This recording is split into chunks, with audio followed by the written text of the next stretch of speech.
Good afternoon, ladies and gentlemen. Welcome to Behind the Couch. This is your host, RJ Green. Another series, another episode. Please remember to subscribe, like, and share. Does the COVID-19 eviction prohibition protect the President of the United States in Washington, D.C.? Section 404 of the legislation prohibits eviction during the public health emergency and for 60 days thereafter under D.C. Code 161501, covering all parties. However, this does not apply to the President since he does not treat the COVID-19 like a real crisis.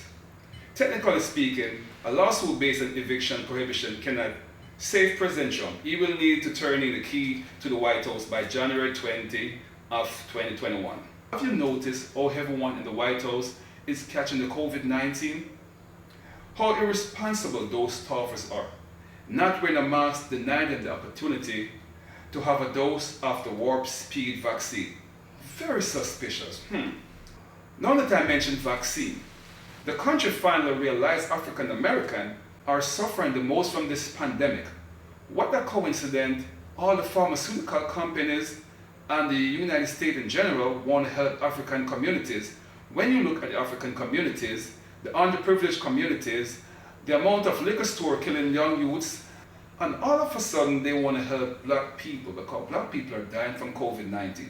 The truth is, I want to know how many black people are dying from the COVID-19, not just give me a proportion or a number or a ratio. Give me exactly the number. How many white died, how many brown died, how many black died, so we can have a fair assessment of what is really going on. So that way they don't scare one group into being the guinea pig for this COVID-19 vaccine. Even if the vaccine is administered, the question, what are the long-term effects of the vaccine? If you really want to help the African American communities, start by removing some of these liquor stores, start by building more organic food store, better education, better housing. Think about how many people per year are dying from starvation worldwide, mostly black. Over 5 million people yearly dying from starvation. And not to mention other diseases, tuberculosis, hepatitis, millions. There are many questions I have about the vaccine. Yes, I'm in nature, I'm a pharmaceutical person. But yes, I do have questions. I never work on vaccine, and I'm not going to say this vaccine is not effective or safe.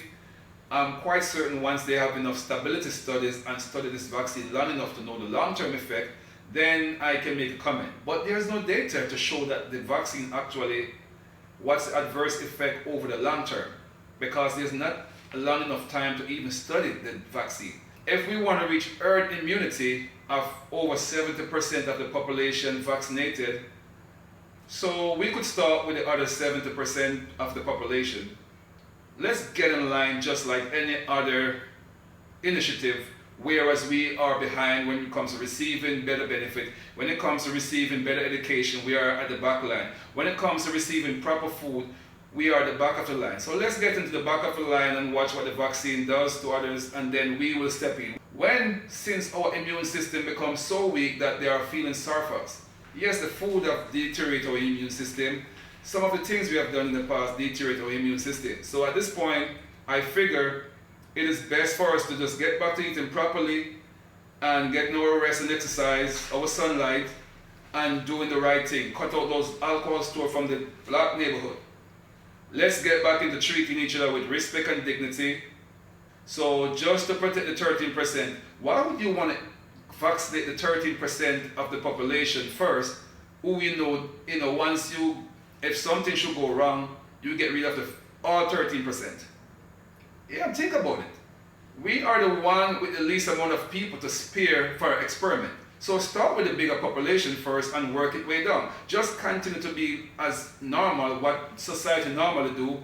Look out for the white folks first. Let them go ahead and be vaccinated first. I'm not saying the vaccine is all bad, but I'm just saying it doesn't make any sense to risk the 13% of the population when there's so much more to risk. Ladies and gentlemen, this program is not about not taking the vaccine. This program is about reality. Why my people should go first. I know this virus is dangerous, and we see what it does. And I'm sorry for all those people who are suffering. With Biden going to be our new president, I'm just looking forward of doing business and not business as usual. Let's work together as one. Let's do the right thing. Wear our masks, social distancing, and continue to push forward for a cure. But in the meantime, I'm also an advocate for good drugs, so let's also do some study to make sure there's no long-term adverse effect that's gonna harm people. We don't know what the future gonna hold with these long-term effects. Until next time, this is Behind the Coach. This is your host, RJ Green. Follow me at rjgreen.net. Please remember to subscribe, like, and share.